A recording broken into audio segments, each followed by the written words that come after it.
In September 2004, a group of historians from opposite sides of the globe embarked on a unique field trip. Their aim was to exchange ideas about how Indigenous Australians of the North and academic historians understand history. Led by historian Sonia Smallacombe from Charles Darwin University, and with support from the participating universities, as well as the National Museum of Australia, it was hoped this would be the first of many steps towards a new approach to presenting Indigenous history. We wanted to explore new ways of delivering history, not just through the monograph or the academic journal article, but we wanted to work with the museum, who's got all these amazing capacities to deliver history stories through objects, through films, through interactive, through very fresh methods of storytelling which often complement Indigenous ways of storytelling. The museum was very interested in moving on from the conflict model to also explore Indigenous families' experiences and also the interaction between different types of people creating new types of families within Australia.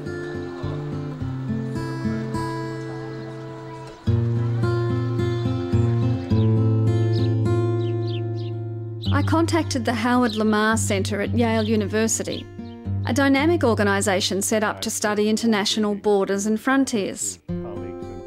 We assembled a diverse group of historians from North America. Professor Clara Sue Kidwell is a Choctaw Chippewa woman and Director of Native American Studies at the University of Oklahoma. Karen Marrero, a postgraduate student from Yale, has an extended family of Native American Métis background, while Dr. Jay Gitlin, Deputy Director of the Lamar Centre, is also a musician. We had anthropologist and Inuit specialist Michael Kral and esteemed Professor of History at the University of Connecticut, Dr. Nancy Shoemaker. My fellow Australian travellers included Margot Neal, an art specialist and head of the Aboriginal and Torres Strait Islander program at the National Museum of Australia, and Dr. Gordon Briscoe, an Indigenous historian originally from Central Australia. There was also Tiffany Shellham, who was starting on her postgraduate study, and Professor Anne Curthoys, who recently wrote about the Freedom Ride. After arriving in Darwin, we met up with Professor David Carmant from Charles Darwin University. Sonia Smallacombe and some of her students and colleagues would join us a bit later. I hoped for an exchange where Indigenous people would share their stories with us, and we'd share our ideas with them, and we'd sort of pick out what's history, what it means, and what it could be. But if what came out of this extraordinary journey was different for all of us, one thing we concluded is that the experience would shape the way we as academics do history in the future. Birdie con, birdie con, birdie con, birdie con, birdie con, birdie con.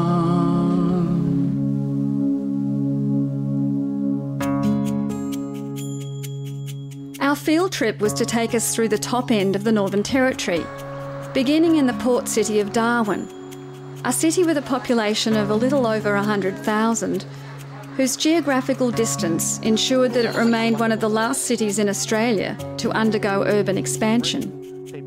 David Carmant walked us through an abbreviated history tour of Darwin, complete with footnotes.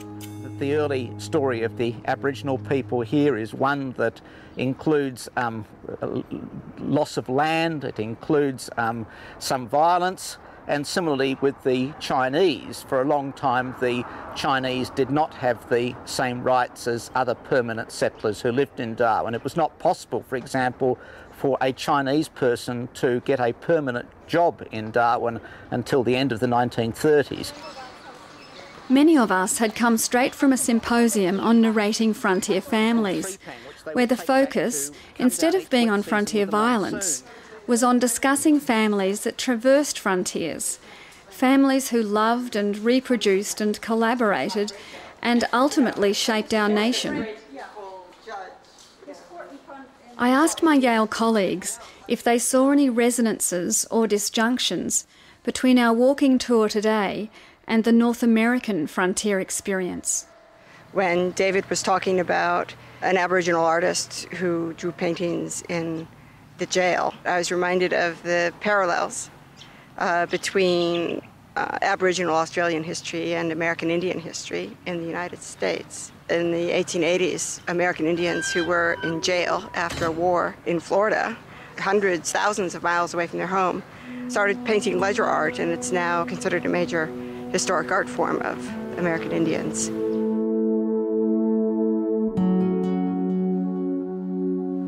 One thing that I found interesting was the comment about intermarriage between indigenous people and Filipinos. There's a very similar situation in California. There was a fair amount of intermarriage between the native California tribes and Filipinos, and partly it had to do with the labor market and native people and Filipinos being workers in the fields. But I asked a lady once about why this particular connection between the Filipinos and the native women, and she says, "Oh, Filipino men, they're great lovers. They treat us so nice." I'd love to ask that of an indigenous lady here in Darwin who had some of those same kind of connections. I've really been struck how important art is here in Australia, and walking through Smith Mall where all the tourist shops are, it was like being on Qantas Airlines and thinking that you see so much of what looks to me like it might be indigenous art all over in the architecture, and I suppose an intersection of Aboriginal and white Australia is how important that native art is to Australia's identity. Our next stop was Government House, where we met the current resident, Northern Territory Administrator Ted Egan. Oh, Theo! Goodness me! How are you, mate? I'm good, mate. You know, oh, quite. Oh, you? We get the language right. Yeah. I was struck by the incongruity of seeing this man, whose strong bond with Indigenous people is legendary, surrounded by the trappings and symbols of colonial supremacy. But Ted has been engaging in cultural exchange here for some time. I was taught this song many years ago by Mungarawi Yunupingu, the father of Galloway and Mundawoi. It's the song of the Black Cockatoo, and it's called Bardikan. It goes, Lorabo Ngaga, Ere Barikana, Lomboro, Bardikan, Bardikan, Ange,